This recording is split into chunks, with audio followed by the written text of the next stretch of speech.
हर काम सहयोग से होता है। अकेले चना भाड़ नहीं फोड़ता है, याद रखना। इसलिए मिलजुल कर भी रहना सीखो, परिवार में एकता से जीना सीखो, भाई भाई भी तालमेल से रहना सीखो।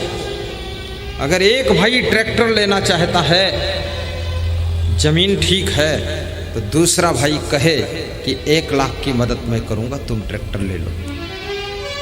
और अगले साल अगर वो भाई कार लेना चाहता है तो तुम उसको 1 लाख वापस भी दो और 1 लाख की और मदद करो। तो उसके पास कार हो गई, तुम्हारे पास ट्रैक्टर हो गया। वो ट्रैक्टर से तुम्हारा खेत जुताई कर देगा और तुम कार में अपने भाई को बिठाकर मार्केट पहुंचा दोगे।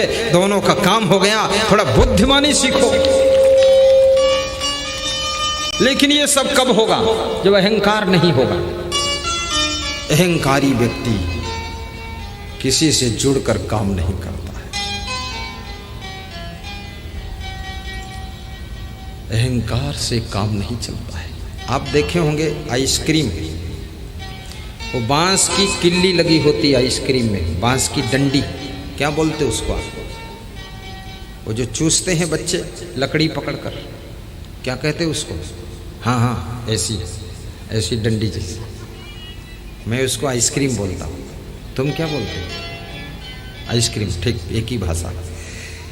आइसक्रीम, देखिए आइसक्रीम है, लेकिन वो आइसक्रीम में नीचे बांस की डंडी लगी है। बांस की डंडी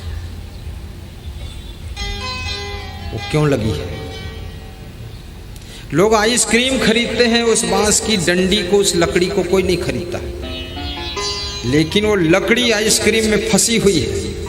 फंसी नहीं, फंसाई गई है। अपने आप थोड़े फंस गई जाकर वहां, उसको फंसाया गया। क्यों? क्योंकि आइसक्रीम ठंडी है, उसको पकड़ नहीं सकते। तो उस बांस की किल्ली को पकड़ते हैं लोग हाथ में और आइसक्रीम को चूसते हैं। आइसक्रीम के साथ में वो बांस की डंडी जुड़ जाती है, बांस की लकड़ी जुड़ जाती है, तो बांस की लकड़ी भी आइसक्रीम के रेट में बिक जाती है और आइसक्रीम के साथ उसका सम्मान होता है और उसको पकड़ करके लोग चूसते हैं। लेकिन जब वही लकड़ी आइसक्रीम का साथ छूट जाता है तो उस लकड़ी को लोग कूड़ेदान में डाल देते हैं, फिर उसको कोई नहीं पकड़ता है, फिर उधर फेंक देते हैं उसको। याद रखना, जुड़ने से कीमत है आपकी। हमारा एक संत है, वो बैठा हुआ, खड़े हो जाए, ये कह रहा था आपके साथ में हम लोगों की भी बहुत कीमत है। वो भी बढ़िया मिनरल वाटर खूब पीता है, भक्तों को बताता रहता गुरु जी के लिए ले आओ 2 पेटी, और 1 पेटी खुद पीता है। एक बार मैं विदेश गया था, बैठ जाओ। तो ये 8-10 संतों को मैं एक मध्य प्रदेश के गांव में छोड़ गया। तो भगत एक दिन तो इनको सब्जी ला कर दिया, ये 5-6 दिन रहे, दोबारा सब्जी ही नहीं लाया, बस रोटी नमक खाओ। तो ये बोले गुरुदेव आपके साथ इसी गांव में हम आए थे तो 20,000 श्रोता बैठे थे, हलवा खीर पूड़ी सब बनता था, लेकिन आप साथ में नहीं थे। हम लोगों को कोई मिलने भी नहीं आया और सादा बस सब्जी भी दोबारा कोई नहीं लाया। एक महान गुरु के साथ जुड़ने से शिष्यों का भी सम्मान बढ़ जाता है। याद रखना, ये फूलों के साथ में धागा जुड़ गया, इस धागे का भी सम्मान बढ़ गया। ये धागा गले में पड़ा हुआ है, देखो। और धागा अगर फूल के साथ न जुड़े तो फूल माला नहीं बन सकता है, और फूल यदि धागा का न जोड़े तो फूल फूल रहेगा, उसको माला नहीं कहा जा सकता है। और धागा यदि फूल के साथ नहीं जुड़ता है तो उस धागे को गले में कौन लटका के बैठेगा? ये फूलों के कारण ही तो धागा पहना हुआ है। इसलिए याद रखना, मैं भी अपना माला थोड़ा सुधार देता हूँ, ये थोड़ा सुटर पुटर है, इधर उधर खिसक जाता है। जुड़ने से तुम्हारी कीमत बढ़ती है। राम के साथ यदि हनुमान जी न जुड़ते तो हनुमान का क्या इतना सम्मान होता? कभी नहीं। हनुमान को इतनी क्या सेवा करने का अवसर मिलता? कभी नहीं। याद रखना, तुम्हारे अंदर जो शक्ति है, तुम्हारे अंदर जो कला है, तुम्हारे अंदर जो गुण है, तुम्हारे अंदर जो बुद्धि है, वो किसी विशेष व्यक्ति के साथ में जब तुम जुड़ जाते हो, तुम्हारी बुद्धि, तुम्हारी कला, तुम्हारे गुणों का सदुपयोग होता है, तभी तुम्हारी कीमत बढ़ती है और तुम्हारा भी सम्मान होने लग जाता है। सब जुड़कर ही काम होता है।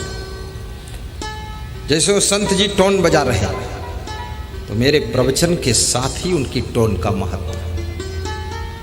और मेरा साथ छोड़ दे, वहाँ खेत में बैठ कर बजाए टुन पुन, कौन वहाँ उसका महत्व। यदि उसको अहंकार आ जाए कि मैं टोन बजाता हूँ इसीलिए प्रवचन होता है, अरे फेल हो जाओगे महाराज। एक पहिया खरीदने से थोड़े गाड़ी मिल जाती है, अहंकार नहीं। लेकिन मैं प्रवचन करता हूँ तो टोन से प्रवचन की भी रौनक बढ़ जाती है, थोड़ा सा लोगों को अच्छा लगता है। हाँ, लोगों का मन बड़ा चंचल है, ये तुम्हारे चंचल मन के लिए टुन पुन बजा देते हैं ताकि इधर उधर भागने के बजाय टुन पुन में लगे रहो।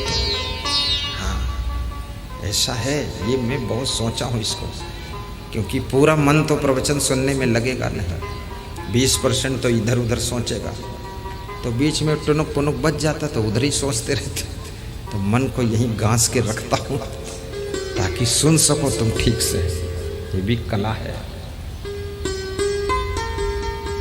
साहिब बंदगी। जुड़ना सीखो, पति पत्नी भी जुड़कर रहो, एकता के सूत्र में बंधो।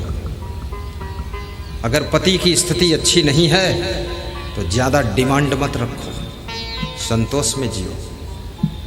यदि पत्नी तुम्हारी बहुत कमजोर है, बीमार जैसी है, तो ज़्यादा 56 प्रकार के पकवान बनवाने का आदेश मत करो, खिचड़ी खा लो ठीक है। अब तुम इतना आदेश कर दोगे कि 27 आइटम बनाओ तो पत्नी ऐसे ही चल नहीं पाती, उठ नहीं पाती, बीमार है, उसकी दशा देख ले। तो माता पिता के साथ में भी जुड़ कर रहो। माता पिता बुढ़ापे में सास ससुर कोई काम कर सके ना कर सके, लेकिन तुम्हारे घर के द्वारपाल हैं, कम से कम कोई अतिथि आता है तो उससे राम राम करते हैं और उससे बातचीत करते हैं। ये भी बहुत बड़ा काम है, बातचीत करना, राम राम करना, अतिथि से बोलना, अन्यथा तुम्हारा घर शमशान घाट हो जाएगा जब वहाँ कोई बोलने वाला ही नहीं। मेरा गुरु 100 साल की उम्र का है, आश्रम में रहते हैं, तो मैं फ्री हो गया।